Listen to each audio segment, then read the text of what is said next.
Bonjour à tous et à toutes, ici Mookie et bienvenue sur ma chaîne principale Mookie Dunia. Donc je pense que vous le savez déjà, mais j'ai les cheveux très longs. Je vais mettre des photos pour vous prouver que mes cheveux sont très longs. En ce moment, ils mesurent à peu près 35, presque 36 pouces, ce qui veut dire qu'ils m'arrivent à peu près aux fesses. Et mon but, c'est qu'ils m'arrivent aux cuisses, donc à peu près 40 pouces. Et après, je pense que je vais être satisfaite avec cette longueur.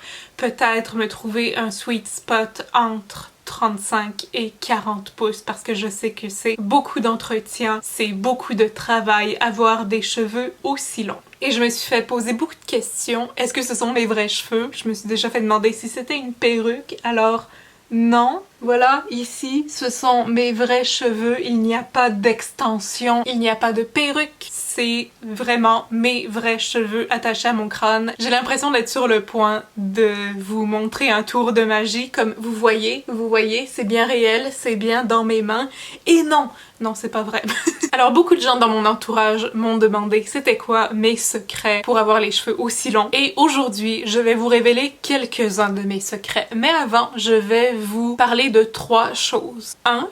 Je ne suis pas une experte. Je ne suis pas coiffeuse, je ne suis pas styliste, je n'ai pas fait d'études dans ce domaine, mais je suis une experte pour mes cheveux. Je sais exactement de quoi ils ont besoin, je sais exactement de quoi mon cuir chevelu a besoin, je sais comment traiter mes cheveux à moi. Donc ça se peut que certaines de mes méthodes, certains de mes trucs ne fonctionnent pas pour vous ou ne correspondent pas au résultat escompté. Ça se peut que le résultat ne soit pas exactement ce que vous voulez. Il faudrait en fait que vous ayez exactement mes cheveux, ma texture, mon cuir chevelu. Il faudrait que vous habitiez exactement dans le même environnement que moi et que vous mangiez exactement la même chose que moi pour que cette routine fonctionne au complet. Les routines capillaires, c'est énormément d'essais-erreurs et je suis extrêmement reconnaissante qu'il y ait des plateformes comme YouTube, comme TikTok, comme des blogs, comme des sites internet qui se spécialisent vraiment dans les soins capillaires parce que quand j'étais plus jeune, c'était relativement rare. Enfin, pour moi, c'était rare. Je pouvais juste me fier à la coiffeuse de ma mère qui, elle, ne connaissait pas bien mes cheveux. Je vais y revenir tout de suite. Deuxième chose, servez-vous de cette vidéo comme d'un tremplin pour essayer des nouvelles choses. Peut-être que certaines choses vont vous paraître évidentes, que vous faites déjà et c'est déjà très bien. Peut-être qu'il y a quelque chose que vous voudrez essayer ou quelque chose de complètement différent. Si jamais l'un de mes trucs ne fonctionne pas, c'est parfaitement correct, ça veut juste dire que ce n'est pas fait pour votre type de cheveux. Si vos cheveux sont plus gras que les miens, peut-être que les laver une fois par semaine ne va pas fonctionner pour vous. Si vos cheveux sont très raides au lieu d'être ondulés comme les miens, peut-être qu'ils auront besoin de moins d'hydratation. Ça dépend de chaque personne. Troisième chose, je ne veux rien vous vendre. Cette vidéo n'est pas sponsorisée. Je n'ai pas assez d'abonnés pour avoir des sponsors de toute façon. Je vais juste vous dire qu'est-ce qui fonctionne pour moi et quoi éviter en général. Ce sont des techniques très connues depuis au moins 2013-2014. Tout le monde sait par exemple que les sulfates et les parabènes dans les shampoings, c'est très mauvais pour les cheveux. Il y a des marques qui sont en général déconseillées, mais je ne suis pas là pour vous dire de jeter tous vos produits que vous avez actuellement. Je ne suis pas en train de vous dire que si vous achetez tous les produits que moi j'ai, vous allez avoir exactement les mêmes cheveux que moi. Je réitère, je ne suis pas là pour vous vendre mes trucs, je suis là pour vous révéler les secrets derrière mes longs cheveux épais et en bonne santé. Mon truc en fait, mon conseil, ça serait de commencer par un produit ou une technique qui vous semble intéressante et à partir de là, commencer à construire votre propre routine capillaire. Moi-même, je fais encore beaucoup d'essais-erreurs. Par exemple, ça fait depuis 2019 que je me teins les cheveux au henné. C'est ma préférence personnelle. Je n'ai pas vraiment d'intérêt à utiliser des teintures chimiques et j'aime la couleur que le henné dépose sur mes cheveux. Et je vais utiliser une technique différente. Cette fois-ci, je vais essayer avec un pinceau au lieu d'utiliser mes mains comme je faisais avant. Peut-être que ça va changer quelque chose, peut-être pas.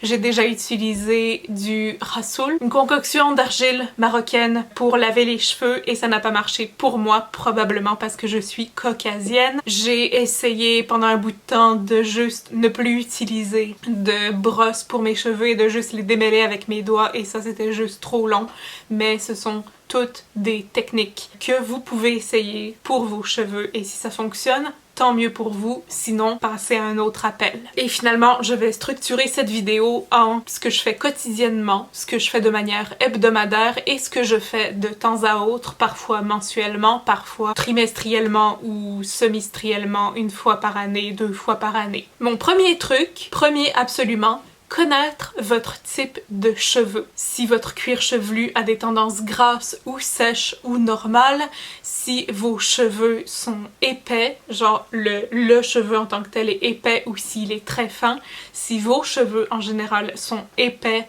normaux ou fins, je sais pas ce que ça veut dire normal, mais vous voyez ce que je veux dire. Si ils sont raides, ondulés, bouclés, frisés, connaître votre type de cheveux. Donc personnellement, je pense que je suis 2A et 2B, parfois 2C quand il y a beaucoup d'humidité. Alors ça veut dire que mes cheveux sont très ondulés et j'ai des beach waves naturels. Mon cuir chevelu a une tendance sèche et aussi j'ai une condition. Pendant que je faisais des recherches pour cette vidéo, j'ai découvert que j'avais pas les bons termes. Alors c'est une condition qui s'appelle la séborrhée. En gros, c'est un champignon, le candida, qui étouffe votre cuir chevelu en faisant pousser des espèces de pellicules. En fait, ça ressemble beaucoup à des pellicules. Pendant des années, je pensais que j'avais un problème de pellicule, mais la séborrhée a des croûtes un peu plus jaunâtres et c'est des flocons un peu plus gros. Et le candida, le champignon, crée une espèce de chapeau, une espèce de casque sur votre cuir chevelu et si ce n'est pas traité, vos cheveux seront extrêmement endommagés et votre cuir chevelu sera complètement étouffé parce que tous les bons nutriments, tout le sébum qui est supposé aller jusqu'à vos pointes ne peut pas traverser la barrière de champignons qui est sur votre tête. Alors pour remédier à la situation, quand j'avais 20 ans, 19-20 ans, peut-être un petit peu plus vieille, j'ai enfin appris que j'avais une condition, la candidose, la séborrhée, et que pour la traiter, je devais, après ma douche, mettre de l'huile pour bébé sur mon cuir chevelu et vraiment frotter, passer un peigne pour vraiment gratter et enlever toute la démascation. Et après, c'est une question d'entretien. En général, on recommande d'éviter les produits très sucrés. J'ai une dent sucrée, donc oups! Évitez le stress, mais aussi vous pouvez utiliser un shampoing spécialisé. Personnellement, j'utilise le Nizoral, qui est un shampoing spécialisé spécifiquement pour tout ce qui est pellicule, démangeaison et séborrhée. Donc pour les cuirs chevelus très secs, très sensibles, c'est un très bon shampoing qui sent un peu la gomme ballon. Ça accuse mon âge, mais avant j'utilisais un shampoing de pétrole qui n'a jamais fonctionné pour moi. C'était dégueulasse, ça sentait la mort. Donc si vous pensez que vous avez cette condition-là, je vous recommande fortement d'en parler avec votre médecin ou avec votre coiffeuse, votre spécialiste des cheveux, votre spécialiste capillaire. Encore une fois, je ne suis pas une experte. Le truc que je viens de vous nommer, tout ce qui est traitement à l'huile, passer le peigne dans le cuir chevelu, tout ça c'est une technique qui m'a été donnée par l'une de mes coiffeuses. Si vous avez un ami, un partenaire, un membre de votre famille qui peut vous aider à passer un peigne pour gratter les démascations, pour gratter tout le casque, ça peut être super pratique parce qu'il y a des zones qu'on ne voit pas nécessairement. Et une fois que la majorité est enlevée, une fois ou 2 semaines, utilisez ce shampoing-là. Sinon, un shampoing à l'huile de théier, il en existe de la marque Husk, que je n'ai pas devant moi présentement, mais j'en ai en bas. La marque Husk est une très bonne marque. C'est une marque marocaine qui utilise des très bons ingrédients comme de l'huile de jojoba et justement de l'huile de théier pour apaiser les démangeaisons du cuir chevelu. Sinon, si vous êtes du genre à faire vos propres shampoings en barre ou à aller dans des boutiques de produits naturels où ils vendent des shampoings en barre, recherchez ceux à l'huile de théier. Ça peut être une très bonne alternative, mais dans les deux cas pour moi ça fonctionne. C'est juste que l'huile de théier assèche davantage les cheveux et très important, diluez votre huile de théier. Je veux pas vous voir avec votre huile essentielle, vous versez ça sur la tête, ça brûle, c'est de l'alcool, c'est comme du parfum. si vous voulez utiliser, je sais pas, un fond de shampoing, diluez votre huile de théier dans votre fond de shampoing et ça vous fait un shampoing antifongique. Si jamais vous voulez essayer, si jamais vous trouvez que c'est une bonne alternative, mais je vous rappelle qu'il y a des shampoings spécialisés et des shampoings faits exprès pour ça. Pas besoin de devenir chimiste. Donc, sachant tout ça, c'est ma condition, c'est sous traitement, c'est un traitement permanent, c'est un traitement à vie que je vais devoir faire pour toujours, mais ça ne me dérange pas parce que maintenant, mes cheveux sont fantastiques. Mes cheveux sont jolis grâce à ce traitement.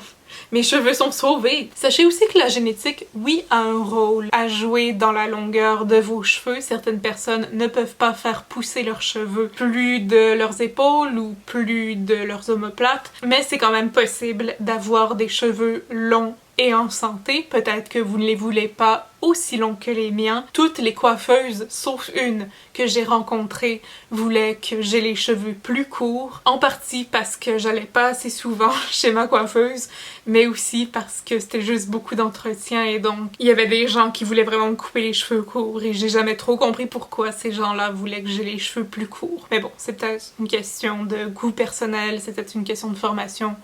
Je sais pas, je vais y revenir plus tard. Sachez que c'est possible d'avoir des cheveux longs et en santé, il faut juste avoir la routine capillaire qui fonctionne pour vous. Alors commençons par comment je traite mes cheveux au quotidien. Premièrement, j'utilise une espèce de Tangle Teezer, c'est comme une mini brosse qui ressemble plus à une étrille de cheval, si vous avez déjà fait de l'équitation. Donc première étape, je brosse mes cheveux 1 à 2 fois par jour. Pas plus parce que sinon je vais juste enlever le sébum et toutes les bonnes vitamines dans mes cheveux.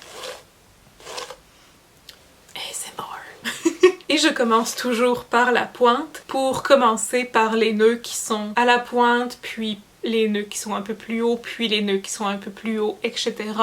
jusqu'au cuir chevelu. Parce que si vous commencez par votre cuir chevelu, vous allez juste tirer tous vos nœuds vers le bas et ça va juste arracher plus de cheveux que nécessaire. Vous pouvez utiliser n'importe quelle brosse, je ne suis pas une experte en brosse, vous pouvez utiliser des peignes.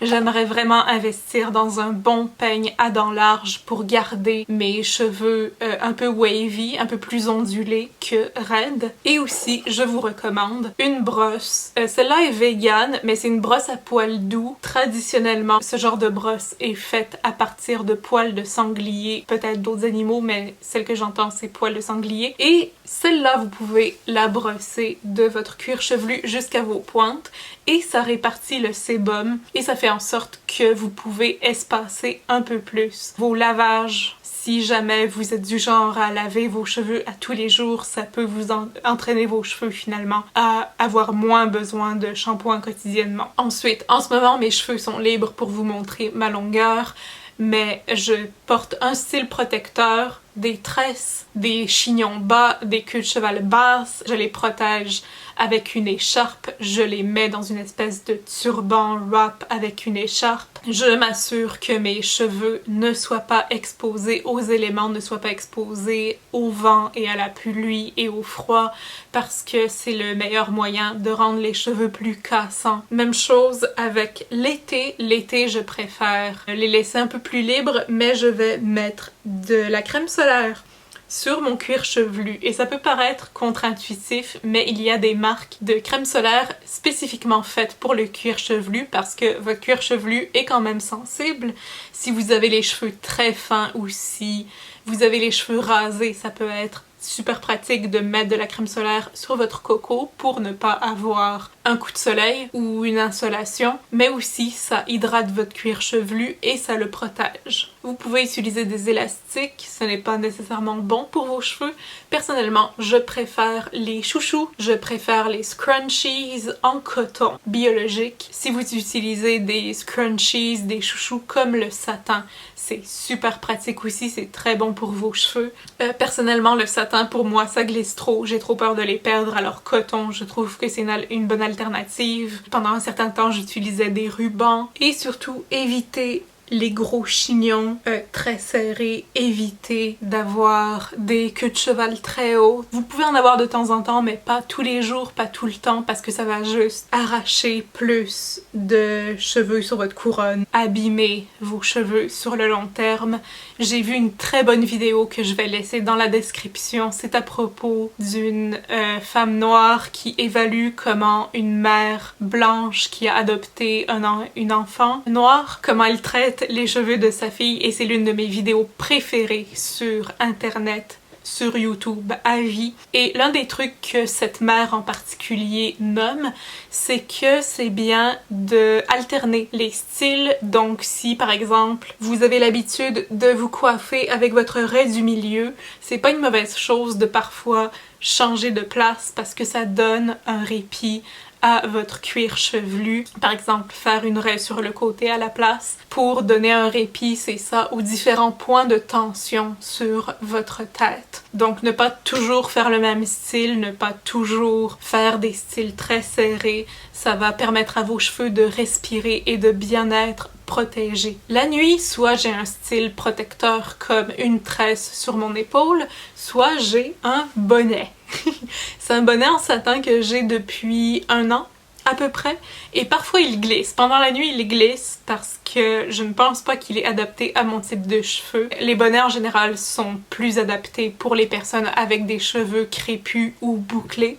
Mon frère serait un très bon exemple quand j'y pense. Ça permet à vos cheveux de ne pas être abîmés quand vous bougez dans votre sommeil la nuit, ou tout simplement quand vous frottez vos cheveux sur l'oreiller. C'est pas vraiment bon en général de juste frotter vos cheveux sur une surface comme ça fait juste plus abîmer vos pointes. Et si vous n'avez pas de bonnet ou si vous ne savez pas où vous en procurer, je mettrai le lien de la boutique Etsy dans la description. Mais si vous préférez ne pas avoir à retrouver votre bonnet à terre tous les matins, vous pouvez aussi investir dans une tête d'oreiller en satin. C'est le même résultat, c'est bon pour vos cheveux, ça glisse, c'est tout doux. Ça va vraiment vous aider à garder vos cheveux beaux, propres, lisses, sans frisottis et sans dommages. Ce que je fais de manière hebdomadaire, 1 fois par semaine, je les lave. Ça ne veut pas dire que je prends une douche par semaine, je mets juste un bonnet de douche, mais parce que mes cheveux ont des tendances sèches, je n'ai pas besoin de les laver tous les jours. Alors ma première étape quand je veux prendre une douche, quand je veux laver mes cheveux, je vais d'abord me faire un bain d'huile, et pour ça j'en remercie infiniment l'instagrammeuse Natasha Tassan, qui est une créatrice sur Instagram. C'est elle qui a inventé The Drape Therapy, donc c'est une façon de se réapproprier pour les jeunes générations le sari, le vêtement desi sari, et aussi elle a toutes sortes de techniques de beauté pour prendre soin de sa peau, de son visage et de ses cheveux. Donc à chaque semaine, le mercredi, #HairOilWednesday, je huile mes cheveux. Donc ça peut être avec de l'huile d'argan, de l'huile de jojoba, vous pouvez utiliser de l'huile d'amande douce, vous pouvez faire votre propre mélange, vous faire un massage d'huile pour vos cheveux, c'est juste life changing. Et pour ce faire, vous allez mettre de l'huile dans vos mains, la chauffer, la réchauffer et masser votre cuir chevelu. Ça se peut qu'il y ait des chutes de cheveux, les chutes de cheveux varient d'une semaine à l'autre, si je les ai bien brossés, si y a un changement de température, s'il y a un changement dans ma diète, tout ça peut influencer une chute de cheveux, nouvelle médication, etc. Et ensuite, je mets aussi de l'huile sur les longueurs, je les attache, je laisse mes cheveux mariner de 30 minutes, maximum 4 heures. On ne dort pas dans un bain d'huile, on ne passe pas la journée avec un bain d'huile dans les cheveux, surtout pas au soleil, ça peut vraiment abîmer vos cheveux. Et quand votre bain d'huile est terminé, vous allez directement dans la douche. Personnellement, je vous ai déjà parlé du shampoing anti-pelliculaire, anti-séborrhée que j'utilise. D'autres shampoings que j'utilise, j'ai le format voyage ici, mais OGX, vous l'avez probablement tous et toutes vu, vous savez ce que c'est, ça se trouve en pharmacie à un prix très raisonnable. J'utilise parfois la marque Husk dont j'ai parlé tout à l'heure, mais surtout, je suis en amour avec la marque She Moisture, une marque de shampoing et de produits capillaires faite pour les cheveux frisés et crépus. Donc c'est pas vraiment fait pour mon type de cheveux. Je suis encore à la recherche d'un shampoing, d'une marque de shampoing de revitalisant qui se spécialise dans les cheveux ondulés, mais pour l'instant ça me satisfait. C'est une bonne marque, bien nourrissante, avec des produits naturels, sans sulfate, sans parabènes. C'est fait à base de beurre de karité selon la tradition africaine. Donc c'est fait pour les cheveux africains, les cheveux crépus, les cheveux de personnes noires. Ici, j'ai leur revitalisant miel de manuka et yogourt, hydratant et réparateur pour les cheveux extrêmement secs et fragilisés. Bon, c'est pas exactement mon cas, mais j'aime une formule bien hydratante qui va vraiment répondre à tous mes besoins. Sinon, j'ai une vieille barre de shampoing ONE qui m'avait été offerte il y a déjà plusieurs années. Je pense que c'était en 2020-2021. Vous pouvez trouver ce genre de barre de shampoing chez Lush. Vous pouvez les faire vous-même. Vous pouvez les trouver dans des épiceries, dans des boutiques zéro déchet. Parfois, juste avant mon revitalisant très important, je vais me faire un masque, encore une fois, She Moisture. C'est un masque capillaire hydratant, donc selon vos besoins, ça peut être un masque capillaire avec d'autres propriétés. Pour moi, encore une fois, l'hydratation, c'est vraiment un grand besoin pour mes cheveux. Avec extrait de figue et huile de baobab. Après mes 2 shampoings, très important, vous devez faire 2 shampoings uniquement sur votre cuir chevelu. Ça ne sert à rien de laver les longueurs, c'est vraiment votre cuir chevelu qui est sale et qui a besoin d'être lavé. En fait, le premier lavage, le premier shampoing est fait pour enlever les impuretés et le deuxième shampoing est fait pour laver en profondeur. Donc si vous faites juste un shampoing, vous ne lavez pas votre cuir chevelu au complet. Et ensuite, quand j'ai fait mes 2 shampoings, je vais faire un masque hydratant pour mes cheveux. Donc arrêtez l'eau parce que ça prend quand même 5 minutes avant que le masque fasse effet. Divisez vos cheveux comme vous pouvez. Personnellement, j'essaie de le faire en 2 ou 4 sections. Partout sur mon cuir chevelu jusqu'à mes pointes. Je le laisse agir pendant 5 minutes et après je rince et je vais utiliser mon revitalisant cette fois juste sur les longueurs jusqu'aux pointes pendant environ 1 minute. Somme toute, c'est assez standard comme lavage de cheveux, c'est rien de vraiment exceptionnel, mais aussi tout de suite après, je vais utiliser un vieux t-shirt en coton. Ça c'est le The Plop Method qui était très populaire avant la pandémie et aussi durant la pandémie, tout ce qui est genre scrunch les cheveux pour créer des boucles et pulse aussi les cheveux, donc pulse c'est plus comme ça. Alors que scrunch, c'est vraiment prendre les cheveux et vous créer des boucles. Je me regarde pour voir si vous voyez bien. Et donc la tête en bas, vraiment scrunchée, allez bien créer des belles boucles parce que c'est ma préférence actuelle. Et ensuite on wrap tout ça dans un chandail en coton. Et personnellement j'aime utiliser des produits coiffants. J'ai une crème pour définir des boucles de Marc Anthony que j'essaie de finir. Et j'ai encore une fois, She Moisture, si seulement c'était sponsorisé. Celui-là c'est un smoothie rehausse boucle. Encore une fois, cheveux ondulés, pas nécessairement les mêmes besoins que les cheveux frisés, mais c'est ce que j'ai sous la main en ce moment. Donc j'utilise ce produit, j'en mets sur toutes mes longueurs et je scrunch et ça fait un bel effet. Et une fois que mes cheveux sont séchés à l'air libre, je n'utilise pas de sèche-cheveux, je n'utilise aucune chaleur, aucun produit qui requiert une protection contre la chaleur sur mes cheveux. Je sais qu'il y a un débat actuellement sur l'idée que est-ce que utiliser un sèche-cheveux crée moins de dommages que juste laisser les cheveux à l'air libre parce que les cheveux humides sont extrêmement fragiles, les cheveux mouillés sont fragiles, alors les laisser sécher à l'air libre, est-ce que ça ne veut pas dire de les exposer à plein de polluants et de déchets et de poussières qui vont juste rentrer dans la fibre de vos cheveux? C'est un débat auquel je ne participe pas. Je n'aime pas la chaleur, ça irrite mon cuir chevelu beaucoup. Bien sûr, le candidat aime beaucoup l'humidité, donc je fais quand même attention. Je ne vais pas garder mon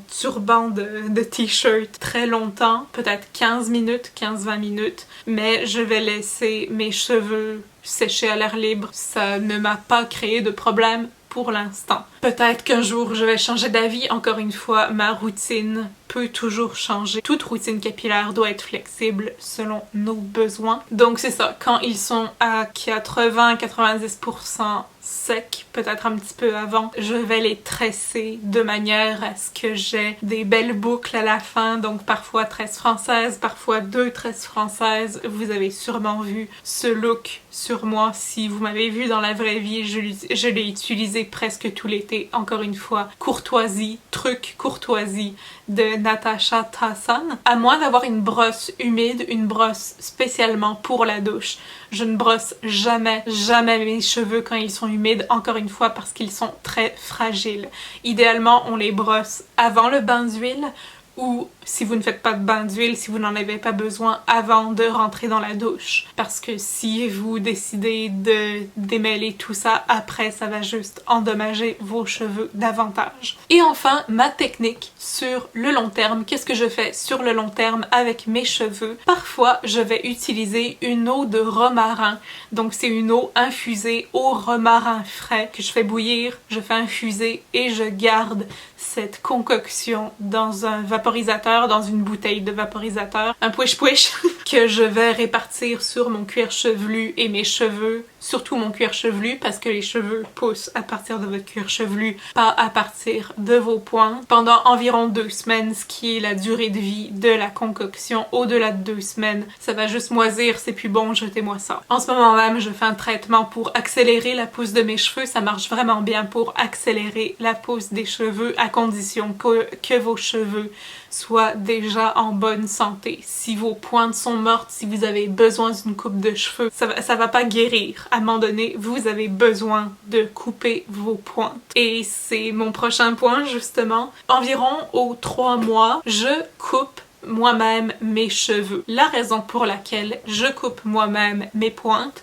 j'ai pas vraiment de besoin d'avoir une frange. J'ai déjà eu une frange curtain bangs en 2019-2020. En général, je ne suis pas une grande fan des franges sur ma face. J'aime juste avoir mes cheveux longs. Pas besoin d'avoir un dégradé, pas besoin d'avoir un brushing et tout ça. Aller chez un coiffeur de nos jours, ça coûte cher, mais aussi, comme j'en ai parlé précédemment, aucune coiffeuse, sauf une, n'a respecté ma longueur. Comme quand j'allais très régulièrement chez mon avant-dernière coiffeuse, elle-même me disait, tu sais, les cheveux, c'est lourd, ça peut te donner mal à la tête, moi j'aimerais bien les couper un peu plus court, bla bla bla. Donc j'ai jamais eu de respect pour vouloir des cheveux longs. C'est une question de préférence. Il y a des gens qui aiment les cheveux courts, il y a des gens qui aiment les cheveux longs. Personnellement, j'ai toujours aimé les cheveux longs. J'ai toujours adoré avoir les cheveux longs. Ça a toujours été mon but dans la vie, d'être une sorte de Rapunzel, d'avoir des cheveux de sirène. Et si ça vous plaît pas, bah je suis désolée, mais vous êtes sur la mauvaise vidéo, vous écoutez la mauvaise vidéo. Il y a juste une où j'ai obtenu mes curtain bangs qui a vraiment respecté ma longueur et qui a fait des long layers, genre un dégradé de cheveux mais vraiment long qui respectait ma longueur. Malheureusement c'était très cher et après il y a eu la pandémie. C'est là que j'ai décidé d'apprendre comment me couper les cheveux. Je vais vous référer à la vidéo que j'utilise pour couper mes pointes. Et malheureusement oui, parfois il faut couper nos pointes parce que nos pointes fourchent. À un moment donné, nos cheveux fatiguent. Si ça fait un bon moment que vous n'avez pas fait couper vos cheveux, oui, vous devrez couper plus court ou vous devrez faire couper par votre coiffeuse vos cheveux un peu plus courts parce que si vous ne coupez pas vos pointes, elles vont devenir minces, un peu comme des cheveux de Barbie. C'était une comparaison que quelqu'un m'avait dite quand j'avais des cheveux très abîmés et très longs. Donc mes cheveux devenaient comme des cheveux de Barbie parce que je les coupais pas et donc ça donne l'impression que vos cheveux sont moins épais et sont moins longs, bizarrement parce qu'ils deviennent minces et grichus et dégueulasses. Alors c'est essentiel pour avoir une belle chevelure longue de couper vos pointes de temps en temps, une fois aux 3 mois, une fois aux 4 mois, aux 6 mois si vous êtes vraiment mal pris et que vous n'avez pas eu le temps, mais s'il vous plaît, coupez vos cheveux pour avoir des belles longueurs. Moi-même, je les ai coupés récemment et j'en couperai encore un petit peu, juste pour avoir une belle longueur saine. Encore une fois, je ne suis pas une professionnelle, je connais mes cheveux, cheveux, je suis une professionnelle pour mes cheveux. Si vous préférez aller chez la coiffeuse, vous faire couper les pointes, c'est parfaitement correct. Personnellement, j'ai été brûlée trop souvent, j'ai eu trop de mauvaises expériences, alors je préfère couper mes cheveux moi-même. Est-ce que ça fait des coupes un peu plus inégales? Oui, c'est pas ma priorité. C'est pas vraiment important pour moi pour l'instant. L'important pour moi, c'est juste ma longueur et d'avoir les cheveux en santé, bien hydratés et ondulés. La dernière chose que je fais qui m'a beaucoup aidée avec ma séborrhée, parce que le henné a des propriétés antifongiques, c'est les teintures au henné. J'en fais 2 fois par année, au printemps et en automne, quand la saison est un peu plus gris-chou, un peu plus grise, un peu plus triste. Vous savez, quand on est déprimé à la fin de l'hiver parce qu'on veut vraiment que le printemps, l'été arrive, ben c'est là que je me fais une teinture parce que le henné prend vraiment bien sur mes cheveux, ça fait une belle couleur rousse et je trouve que ça me va bien. Je trouve que mes cheveux sont juste plus en santé et plus forts quand je fais des teintures au henné. Cependant, si vous pensez vous-même vous faire des teintures au henné, prenez du henné naturel, faites votre propre mélange de henné, ne vous fiez pas au henné synthétique, parce que le henné est permanent. La couleur n'est pas permanente, mais le henné va rentrer dans vos fibres et comme envelopper vos cheveux. C'est pour ça que c'est fortement déconseillé quand vous avez une teinture au henné puis que vous voulez, par exemple, les bleacher ou avoir une teinture chimique. C'est possible que ce ne soit pas possible, que ça soit incompatible, puisque les produits peuvent fortement abîmer vos cheveux. Ça peut être extrêmement dangereux. Encore une fois, fiez-vous aux conseils d'experts, fiez-vous à votre coiffeuse, votre styliste. Les résultats varient, c'est très salissant. Ça peut vous demander beaucoup de pratique avant de bien appliquer le henné. Et encore une fois, c'est incompatible avec les teintures chimiques. Donc une fois que vous choisissez le henné naturel, vous ne pouvez pas faire marche arrière, à moins de vous raser la tête. C'est ma préférence personnelle. Je trouve que mes cheveux sont plus beaux et plus sains quand je fais ma teinture au henné et ça fait changement de ma couleur. Châtain naturel, brun naturel, je sais pas de quelle couleur sont mes cheveux maintenant. Mais voilà, c'est tout pour cette vidéo aujourd'hui. Waouh, j'ai parlé longtemps, il y avait beaucoup de secrets à révéler. Si vous voulez partager vos propres secrets dans les commentaires, s'il vous plaît, faites-le. Partagez-moi vos objectifs. 20 pouces, 30 pouces, 40 pouces. Sur ce, je m'appelle Mookie. Merci beaucoup d'avoir écouté cette vidéo, de m'avoir convaincue de faire cette vidéo. Et nous nous retrouverons très bientôt dans une prochaine vidéo. Prenez soin de vous et namasté.